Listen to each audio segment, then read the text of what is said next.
La Sociedad Española de Radiodifusión presenta... Ser... ¡Viva la radio! Podcast. Siempre. Las 8 de hoy por hoy en Ser Podcast. Hola, muy buenos días. Parece que Carlos Mazón quiere ir poco a poco con los cambios en su gobierno, confiado seguramente en que así, si gana tiempo e intenta marcar la agenda, podrá apartar el foco sobre sí mismo y centrarlo en Teresa Rivera, que es lo que ahora pretende el PP, ir a por Teresa Rivera e impedir que sea comisaria europea mientras mantiene a Mazón en su puesto. El viernes el presidente valenciano acusó al gobierno y al sistema de la mala gestión de la Dana y ayer salió a decir que está cansado de los bulos y las mentiras que atribuye al gobierno.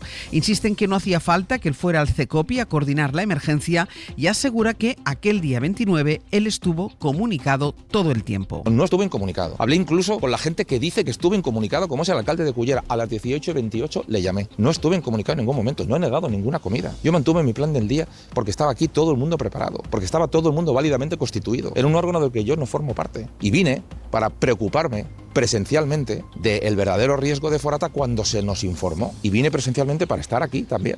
Ese argumento que Mazón dio ayer por la mañana duró muy poco rato. El rato que tardó en hablar el alcalde de Cullera para decir que sí, que Mazón lo llamó el día de la Dana, pero no para hablar de la Dana. El tono de Mazón fue, según el alcalde, campechano, simpático, como si fueran amigos. Aquella hora ya se había pedido el despliegue de la UME en Utiel. Sastre, buenos días. Buenos días, Barceló. El alcalde de Cullera es socialista, se llama Jordi Mayor. Fue para decirme, estoy aquí, ya salió tu nombre, y digo, pues voy a llamar a Jordi. Pero dígame, presidente, ¿qué ocurre? Nada, ¿qué tal? ¿Bien? Pues mira, bien, aquí no ha llovido, pero yo sigo aquí pendiente del río. Nada, este es mi número. Tú, cualquier cosa, tú me llamas. Esa fue la conversación, y no fue para advertirme de nada. Esa llamada se produjo a las 6:28 de la tarde. El CECOPI estaba reunido desde las 5. Es evidente que Mazón trata de construir ahora una agenda particular de lo que sucedió el día 29, porque sigue sin hablar de la comida que alargó hasta las 6 de la tarde y de la que no hizo referencia en su comparecencia en las Corts el viernes pasado. Lo que hace es tratar de ganar tiempo e ir dosificando los anuncios de los cambios que va a hacer en su gobierno, con lo que parece haber satisfecho de momento a la dirección de su partido. Radio Valencia, Ana Talens, buen día. Buen día. De momento convierte en portavoz a la vicepresidenta de la Generalitat a la espera de que destituya a la consejera que sigue estando al frente de la emergencia. La designación de Susana Camarero se comunicaba anoche a través de una nota de prensa. Es el único cambio que ha trascendido hasta el momento. En esa nota de prensa se indica que durante los próximos días se darán a conocer más detalles de la remodelación que anunciaba Carlos Mazón el viernes en Les Corts. Se da por hecha la salida de la consellera de Interior, Salomé Pradas. La nueva estructura adaptada al plan de recuperación incluirá una vicepresidencia transversal que coordinará las actuaciones de la reconstrucción económica y social y una consellería de emergencias e interior enfocada a responder a la prevención y a las situaciones de crisis de forma ágil y coordinada. Cuenta hoy el diario.es que uno de los primeros contratos de emergencia tras la Dana que ha adjudicado la Generalitat ha sido para la empresa en la que trabajó durante 5 años el jefe de gabinete de Mazón, que es también secretario autonómico de comunicación, José Manuel Cuenca. Ha sido la consellera Núria Montes, que hizo unas declaraciones sobre los familiares por las que luego, recordarán, tuvo que pedir disculpas, la que ha firmado este encargo de 290.000 euros a esta empresa mercantil, para el servicio de limpieza de viales y de accesos a polígonos industriales. Este mediodía Feijóo reúne a los dirigentes de su partido y en la dirección dicen lo que no dicen algunos de sus varones, que están satisfechos con la respuesta de Mazón. Mariela Rubio, buenos días. ¿Qué tal? Muy buenos días. En lo que está Feijóo ahora mismo es en impedir que Teresa Rivera sea nombrada comisaria europea, aunque eso tenga el coste de romper el pacto de los conservadores y socialistas en Europa y que su partido tenga que acercarse en Bruselas a la extrema derecha. Sí, aunque en Génova oficialmente dan por buenas las explicaciones de Mazón, lo cierto es que no convencieron a la mayoría en las filas populares. Faltaron disculpas y asunción de responsabilidades. Es la frase que repiten muchos cuadros del partido, cargos que creen que el difuso compromiso de Mazón abriendo la puerta a no presentarse no acallará el malestar social y que se corre el riesgo de que las siglas sufran desgaste. Con todo, como dices, Feijóo busca ahora pasar página y un cierre de filas que pretende escenificar en la Junta Directiva Nacional de hoy. La estrategia sigue siendo descabalgar a Teresa Rivera como comisaria para hacer incontestable, dicen, su responsabilidad en la gestión de la DANA. Aseguran que Manfred Weber, el líder del PP europeo, sigue alineado con Feijóo y se dicen convencidos, Ángels, de que hay muchas posibilidades de que no sea comisaria. De momento, el PP pedirá que la elección de Rivera se lleve a votación secreta y en urna. Dolors Montserrat. Veremos si los eurodiputados quieren apadrinar con su voto a una vicepresidenta que tiene un problema de gestión y responsabilidad pública en el que 220 europeos han perdido su vida en la Comunidad Valenciana y en Castilla-La Mancha. Mientras tanto, y hasta que se fije la fecha para la votación de Rivera en los próximos días, el PP español multiplica los contactos con las distintas familias de los conservadores europeos para sumar socios a su veto. Mariela, gracias. A vosotros. Pasado mañana es cuando precisamente tiene que comparecer Teresa Rivera en el Congreso para hablar de eso, de la DANA, y va a ser ahí cuando el PP escenifique cómo quiere convertir a Rivera en la responsable de la gestión política del temporal y que sea ella quien caiga, al tiempo que respaldan a Carlos Mazón al frente del gobierno valenciano. El gobierno prepara esa comparecencia del miércoles, mientras ha anunciado, por cierto, que el próximo 27 será el propio Pedro Sánchez quien comparezca en el Parlamento. David Junquera, buenos días. Hola, buenos días. En el gobierno evitan confrontar públicamente con Mazón, aunque es evidente que consideran que la situación de Mazón es insostenible. Es lo que piensan, pero de momento se cuidan mucho de decirlo delante de un micro. Tras escuchar a Mazón el viernes, nos tecleaban que lo suyo era de no creer, que la comparecencia era indignante y alucinante, pero eso es sotoboche. Non, Moncloa evita a toda costa la confrontación, como viene tratando de hacer desde la DANA. De momento la táctica gubernamental pasa por evitar el choque y dejar que sean los técnicos, ya sea de AEMET o la UME, los que desmonten los argumentos del presidente. Pero ya han anunciado más madera, quieren que se escuchen sus argumentos y por eso hoy, a lo largo de la mañana, registrarán la petición de comparecencia del presidente. Sánchez dará explicaciones ante las Cortes previsiblemente el miércoles 27 de noviembre, porque esta semana no puede al estar en el G20 de Brasil. Y además este miércoles, como contabais, es el turno de Teresa Rivera, una comparecencia que amenaza con terminar de dinamitar la endeble tregua parlamentaria, estando como está la vicepresidenta en el alero por culpa de las maniobras del PP en Bruselas. Hasta luego, David. Hasta luego. Y en medio de este panorama, hoy además el Gobierno tiene que afrontar una votación muy compleja en el Congreso. De hecho, es la tercera vez que se cita a la Comisión de Hacienda para aprobar el paquete fiscal del Ejecutivo. Es la votación que dará la medida del punto en el que están los apoyos parlamentarios que el Ejecutivo necesita para su estabilidad y para, por lo pronto, aprobar los presupuestos. La comisión de hoy ha sido cancelada ya 2 veces por las discrepancias que hay en los socios del Gobierno, sobre todo en un asunto, el impuesto a las empresas energéticas. PNV y Junts no quieren que se aplique ese impuesto, que es lo que reclaman todos los demás socios, que sí se aplique. Y el Gobierno se expone pues a una derrota que tendría un efecto político evidente. Josué Coello, buenos días. ¿Qué tal? Buenos días. El Gobierno quiere hacer bueno eso de a la tercera va la vencida y una semana después, y tras varios intentos de acuerdo fallidos, retomar la Comisión de Hacienda, de donde debería salir pactado junto con los socios algo más que una reforma fiscal. Primero, aprobar un impuesto del 15% para multinacionales que Europa nos exige y que pone de acuerdo a todos para su aprobación, también al PP, pero Hacienda quiere incluirlo en un paquete fiscal más ambicioso que divide a los socios, sobre todo por un gravamen, el energético. Los socios más a la izquierda no quieren quitarlo, pero facilitarían su extensión por unos meses, cosa que Hacienda rechaza. Junts, por su parte, pactó con el PSOE retirarlo y al PNV tampoco le gusta. Una cuadratura del círculo casi imposible que pone en juego el pago de 7.500 millones de euros de fondos europeos que están supeditados a esta reforma fiscal. Y a pesar de que ha habido contactos con los grupos en las últimas horas, fuentes de Hacienda nos reconocen la complejidad de poner de acuerdo con la fiscalidad a su izquierda y derecha, con el temor de que esto sea un reflejo de lo que está por llegar, los presupuestos. Y hay otro asunto sobre el que les vamos a contar novedades esta mañana y que afecta a 1 millón de funcionarios, Muface, porque un informe de Sanidad pide disolver esta mutua. Se lo explicamos enseguida. En cuanto situemos el pronóstico, que hoy apunta a un día bastante estable, salvo en Canarias, donde la noticia estará en las tormentas, Jordi.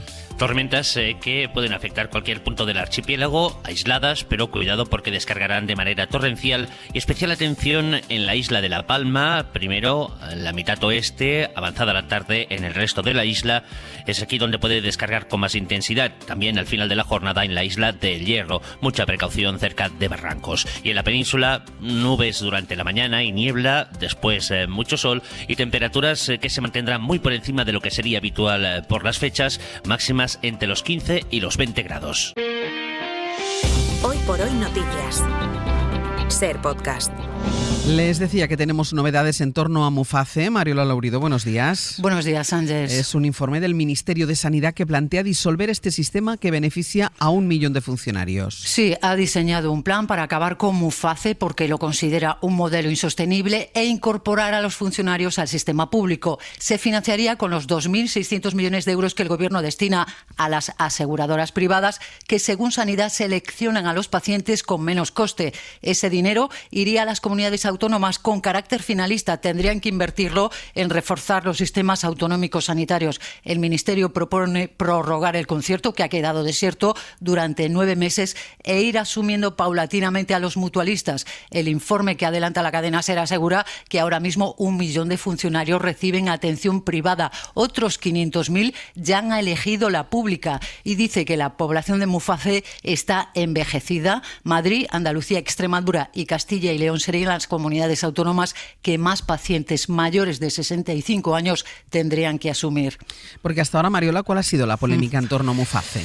Bueno, pues que las aseguradoras privadas, Asisa, Adeslas y DKV, han renunciado a presentarse al concurso para seguir prestando asistencia sanitaria a los funcionarios. La mayoría docentes, el 65%, consideran insuficiente la financiación, piden una subida del 40%, el Gobierno les ofrece un 17%. La propuesta del Ministerio de Mónica García de Sumar se distancia del intento de función pública que dirige el socialista Óscar López de seguir negociando para renovar ese nuevo contrato con las aseguradoras. Mariola, gracias. A ti, hasta luego. Y a las 7 de la mañana les hemos adelantado otro informe del que Javier Ruiz nos va a contar más detalles ahora. Nada más empezar el abierto. Es el cálculo que ha hecho el Ministerio de la Seguridad Social del coste que tiene el racismo en España. La primera vez que se calcula algo así. La discriminación deja 248.000 personas fuera del mercado laboral, a las que no se contrata por ser extranjeras, y luego cobran menos por ser de fuera. Se cuantifican también en este texto los efectos de la discriminación en el ámbito educativo, y el resultado total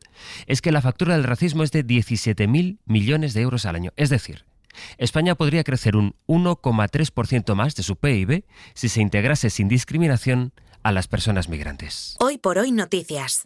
Ser Podcast. La victoria de Donald Trump en Estados Unidos parece haber acelerado los tiempos de Putin en Ucrania y ayer Rusia lanzó un bombardeo masivo contra las infraestructuras energéticas de Kiev. Pero el que ha movido ficha es Joe Biden, que está todavía al mando en la Casa Blanca y que, según adelantó la prensa en su país, ha autorizado a Zelensky a que utilice misiles de largo alcance contra Rusia. Eso implica un giro en su política contra Moscú ahora que afronta sus últimos meses como presidente de los Estados Unidos. Pablo Morán, buenos días. Buenos días. En Estados Unidos interpretan este último giro de Biden en Ucrania como un mensaje de respuesta a Corea del Norte y el envío de sus tropas en apoyo a Rusia.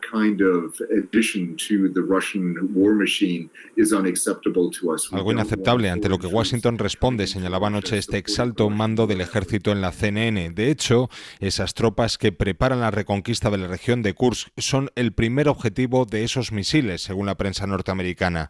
Ucrania tiene ese armamento desde hace meses y solo faltaba el visto bueno de Biden, que llega a 2 meses de que deje la Casa Blanca y cuando están a punto de cumplirse los 1000 días de invasión.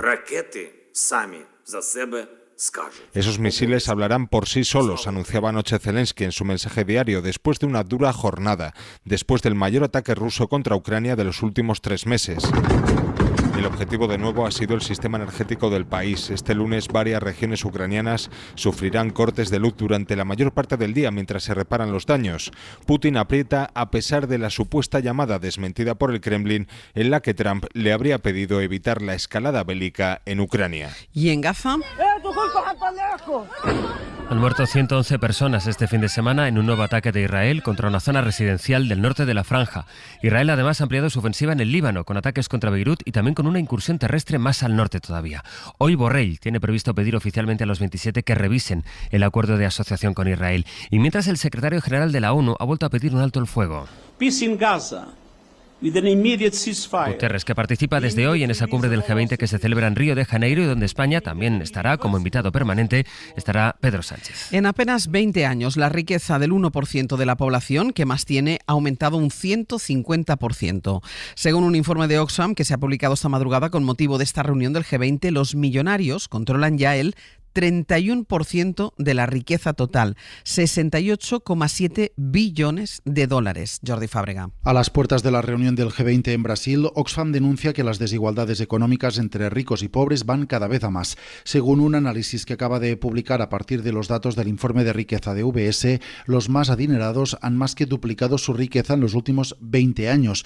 Ahora mismo, solo los ricos de los países que conforman el G20 tienen cerca de 69 billones de dólares, un 150% más que hace 20 años. En algunos países del G20, el 1% más rico controla más del 40% de la riqueza. Es lo que ocurre en Argentina, en Sudáfrica y en Brasil, que es el país sede de la reunión, donde el 48% de la fortuna del país está en manos del 1% más rico. Y si los más adinerados tienen más, la cruz de la moneda es que el resto tiene cada vez menos. Hace 20 años la mitad de la población tenía el 6% de la riqueza, mientras que a día de hoy no llega a tener el 5%. Y las asociaciones de personas con diabetes van a pedir al Congreso un plan de detección de esta enfermedad. Marina Fernández. Para Juan Fran Perán habría sido un mundo, lo dice así, saber que su hija tiene diabetes tipo 1 por una prueba y no cuando tuvieron que ingresarla a los 2 años en el hospital con un cuadro de cetoacidosis. Los niños pues se ponen muy malos. Este diagnóstico precoz va a permitir a estas familias disponer de un tiempo maravilloso. Como la hija de Perán, que es también el presidente de la Federación Española de Diabetes, entre el 30 y el 50% de las personas con esta enfermedad son diagnosticadas por lo que se llama